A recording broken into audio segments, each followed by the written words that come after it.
नमस्कार दोस्तों, आज के अंक में आपका स्वागत है। दोस्तों, क्या कांग्रेस भारतीय राजनीति में एक अछूत बनते जा रही है? अजीब सा लगेगा आपको ये प्रश्न, लेकिन जो पिछले कुछ दिनों से जो घटनाएं हो रही हैं, जिस तरह से राजनीतिक बदलाव हो रहा है, उसको देखकर यही लगता है कि कांग्रेस धीरे धीरे अछूत बनती जा रही है पार्टियों के लिए। और ये पार्टी वो हैं जो इनके सहयोगी हैं, जिन सबने मिल करके इंडिया अलायंस का निर्माण किया है, और उनसे अपेक्षा की जा रही है कि वो जो आने वाले आगामी जो लोकसभा चुनाव है उसमें साथ मिलकर लड़ेंगे। लेकिन जिस तरह से कांग्रेस की सहयोगी पार्टियां कांग्रेस के साथ व्यवहार करे, उसे तो ऐसा ही लगता है कि जैसे कांग्रेस आज की राजनीति में एक अछूत पार्टी बन गई है। इसकी कल्पना आज से 3 दशक पहले तक की नहीं जा सकती थी। कांग्रेस का उभार 1984 जब राजीव गांधी प्रधानमंत्री बने थे, तब तक कोई इसके बारे में सोच नहीं सकता था। और उसके बाद के दौर में जब कॉलिशन अर्थात जब गठबंधन सरकार का दौर प्रारंभ हुआ, उस समय भी किसी ने यह कल्पना नहीं की थी कि कांग्रेस के बिना, चाहे वो सत्ता पक्ष की धुरी हो या विपक्ष की धुरी हो या विपक्ष का गठबंधन हो, ये कल्पना से परे था कि कांग्रेस इसमें नहीं होगी या बिना कांग्रेस के इसकी कल्पना की जा सकती है। दोस्तों, आपको याद होगा कि जब अटल जी का दौर था, तब भी विपक्ष की मुख्य धुरी जो थी वो कांग्रेस ही हुआ करती थी। अन्य सहयोगी दल उसके साथ मिल करके ही संसद में, संसद के बाहर सरकार का विरोध या मुद्दा उठाना, ये सब कार्य किया करती थी। लेकिन एकाएक ऐसा क्या बदलाव हुआ? मनमोहन सिंह का दौर याद है दोस्तों? ये सारी पार्टियां इंक्लूडिंग लेफ्ट, सब के सब सोनिया गांधी के पीछे खड़ी थी। मनमोहन सिंह तो, जिसको मैं कहता हूं प्रतीकात्मक प्रधानमंत्री थे, लेकिन जो सत्ता का जो शक्ति था, जो शक्ति का ध्रुवीकरण था, वो सोनिया गांधी के इर्द गिर्द बुना गया था। और सब सोनिया गांधी की चरण वंदना करने से चूकते नहीं थे। लेकिन फिर से दौर आया 2014 का। उस समय भी विपक्षी पार्टियां जो थी सोनिया गांधी के पीछे खड़ी थी।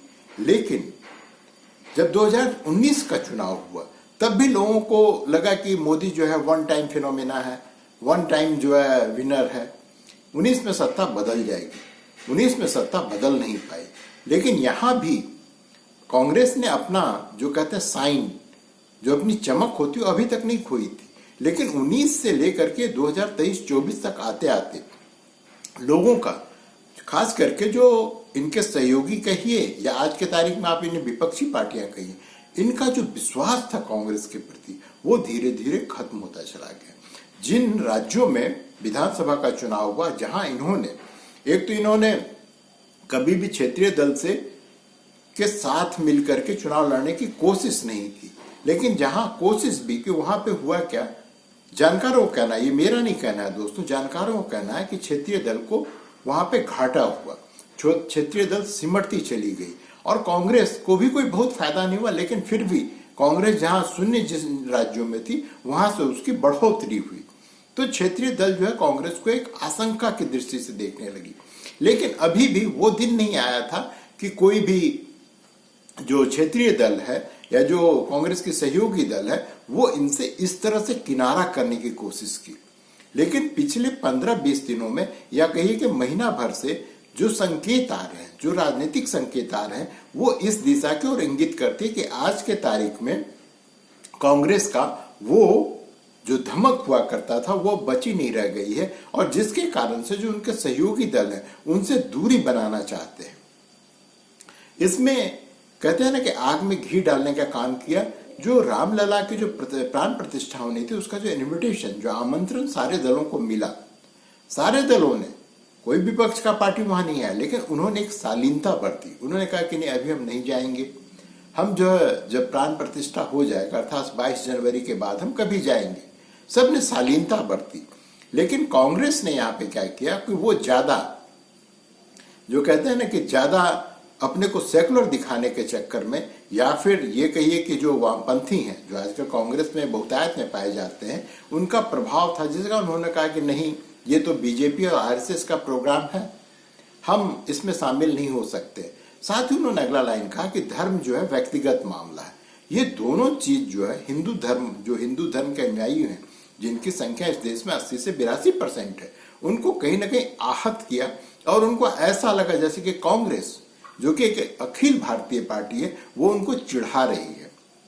और ये सब जगह जो धीरे धीरे जो फुटेज आ रहे हैं, बाइट्स आ रही हैं, लोगों की जो प्रतिक्रिया आ रही है, उसमें साफ के साफ दिखाई देता है।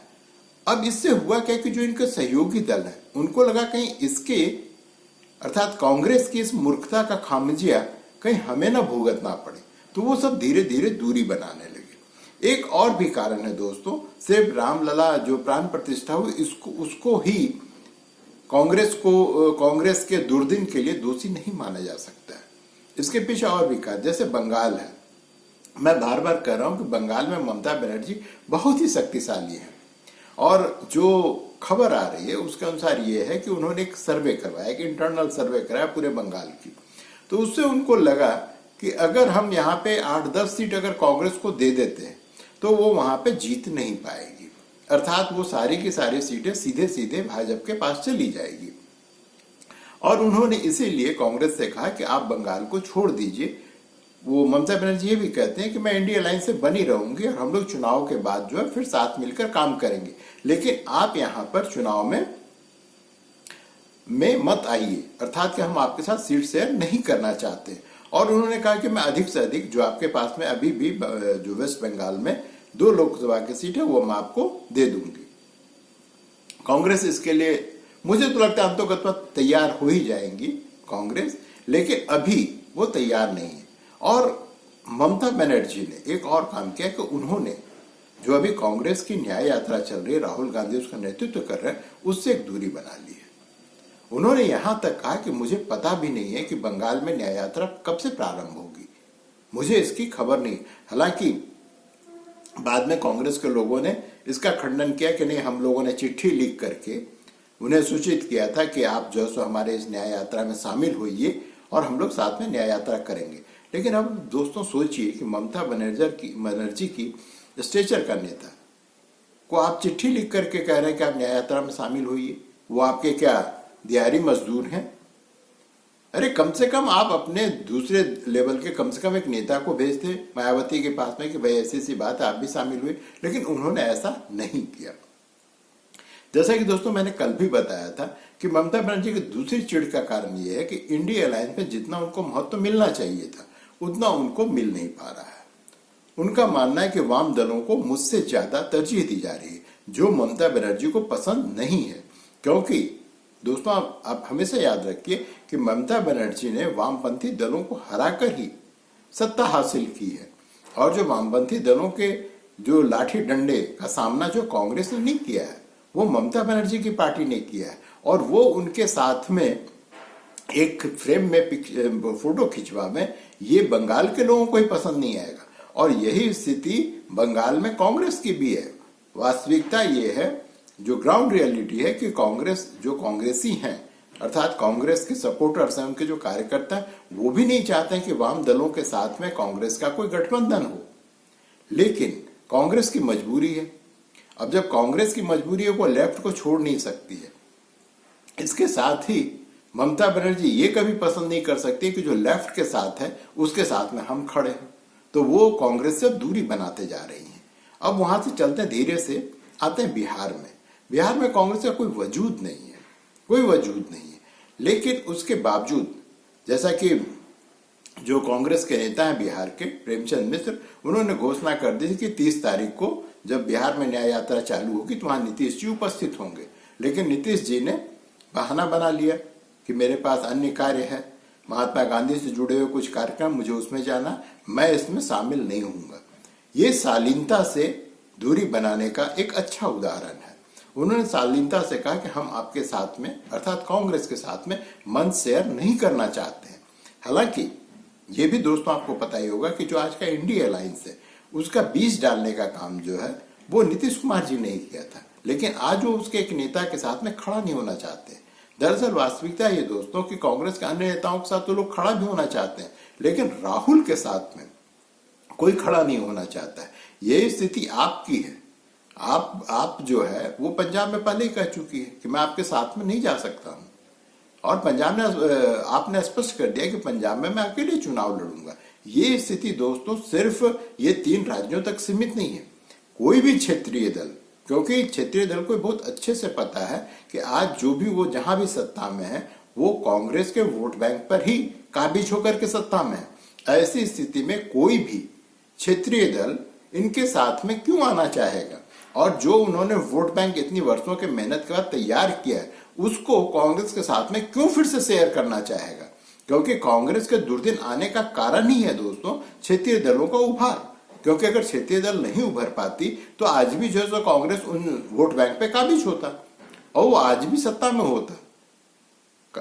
जो कांग्रेस का अवसान है उसका मुख्य कारण यही है कि क्षेत्रीय दल का उभार। और क्षेत्रीय दल जो है उन्हीं के वोट बैंक पे, जिन वोट बैंकों पे के सहारे अब तक कांग्रेस जिंदा थी, वो उसी के सहारे क्षेत्रीय दल जो है आज भी फल फूल रहे हैं और भविष्य में भी फले फूलेंगे। चाहे वो राजद हो चाहे सपा हो। सपा ने भी जो अखिलेश यादव है उन्होंने कांग्रेस से दूरी बना ली है।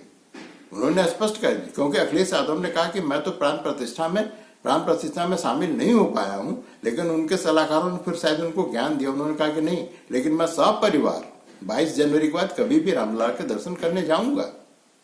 तो इसमें हो क्या रहा है, बड़ी अजीब सी स्थिति है कि कांग्रेस जो जिसे अपना तुरुप चाल समझ रही थी कि हम इसके जरिए जो है अपने पुराने वोट बैंक को फिर से अपने तरफ खींच लेंगे, ये उनको जो है अब उल्टा पड़ रहा है। क्योंकि जो भी उनके सहयोगी दल है कोई भी अपने को ये नहीं दिखाना चाहता है लोगों को, वोटर के सामने, कि मैं हिंदू विरोधी हूं।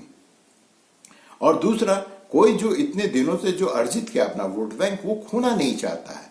इसलिए कोई भी कांग्रेस को अपने साथ में गले लगाना नहीं चाहता है, कोई भी गले लगाना नहीं चाहता है। और जो इनको आज के तारीख में टर्म सेट जो है वो कांग्रेस नहीं कर रही है। कांग्रेस मांगती है कि हमको 5 सीट दो, हमको 10 सीट दो, हमको 15 सीट दो।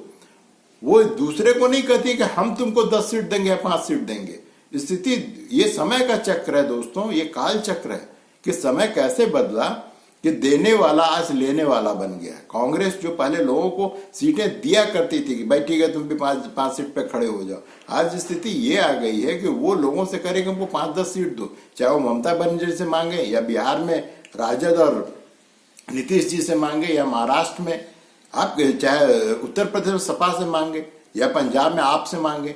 और यही स्थिति दोस्तों इनकी साउथ में भी है। साउथ में भी इनकी बहुत अच्छी स्थिति नहीं है। जो लोग उत्तर भारत में रहते हैं उनको ये पता नहीं कि इसकी स्थिति साउथ में भी बहुत खराब होने वाली। इनको जो 52-53 सीट मिला था उसमें से अधिकांश सीट या तो पंजाब से आया था उत्तर भारत में, जहां पर ये खो चुके हैं अपना सब कुछ। और दूसरा फिर जो था कि इनको जो सीट मिला था वो मिला था इनको केरल और कुछ सीटें मिली तमिलनाडु से। लेकिन इन दोनों जगहों पर भी इनकी स्थिति अच्छी नहीं है और वहां पर भी जो क्षेत्रीय दल हो वो इनसे बढ़ चढ़ के बार्गेनिंग कर रहा है। आज के तारीख में कोई भी दल जो स्थिति दोस्तों 90 के दशक में, अगर आप लोग जो लोग 90 के दशक में स्कूल कॉलेज में होंगे उनको याद होगा कि भाजपा से कोई भी दल समझौता गठबंधन नहीं करना चाहता था। ये 2 पार्टियां थी, एक शिवसेना थी महाराष्ट्र में और दूसरा था शिरोमणि अकाली दल पंजाब में। इन दोनों पार्टियों को छोड़कर कोई भी भाजपा के साथ में गले नहीं लगना चाहती थी। जो जेडीयू है वो बहुत बाद में भाजपा के साथ में, जब वो भी उनकी मजबूरी की गठबंधन थी क्योंकि उनको बिहार में कोई पूछने वाला नहीं था। तब जॉर्ज फर्नांडिस जो थे उनके इसे पहल से जो सो भाजपा के साथ ये लोग आए थे।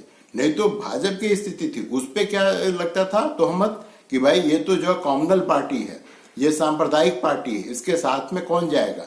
सोचिए दोस्तों कि भारत की राजनीति का क्या स्थिति था कि कॉम्युनल कहा जा रहा है एक पार्टी को जो अपने को हिंदूवादी पार्टी कहती है, अर्थात वो हिंदूवादी पार्टी है इसलिए वो कॉम्युनल है। लेकिन इसी देश में जो मुस्लिम परस्ती में जी रहे हैं वो सबके सब सेकुलर है। दरअसल दोस्तों इसमें गलती जो हमारे विश्लेषक हैं, जो राजनीतिक पंडित है, उनका नहीं है। ये तो 1947 में ही चालू हो गया था। 1947 में 2 धारा थी, या तो आप समाजवादी हैं, समाजवादी होने का मतलब सीधा मतलब था कि आप जातिवादी हैं, आप जाति की राजनीति करते हैं। दूसरी तरफ वो लोग थे जो हिंदूवादी थे, जिसमें भाजपा वगैरह जो उसमें जनसंघ हुआ करती थी, लोग हम हिंदू की बात करेंगे। और इन दोनों से परे, चूंकि अभी जो है आजादी का खुमार लोगों के सर से उतरा नहीं था, अभी वो उसी खुमार में थे कि कांग्रेस पार्टी ने हमें आजादी दिलवाई है।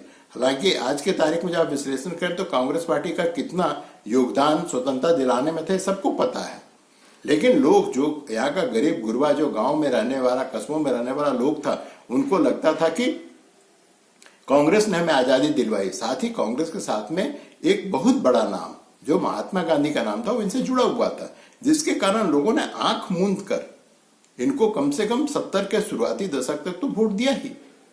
उसके बाद जब धीरे धीरे लोगों का जब ये खुमार उतरा, ये आजादी तो मिल गई, लेकिन रोटी कपड़ा मकान कौन देगा, तब जाकर के लोग इस भ्रम से निकल पाए। और उसके बाद भारत में मेरा मानना है कि रियल पॉलिटिक्स जो स्टार्ट हुआ है वो 70 के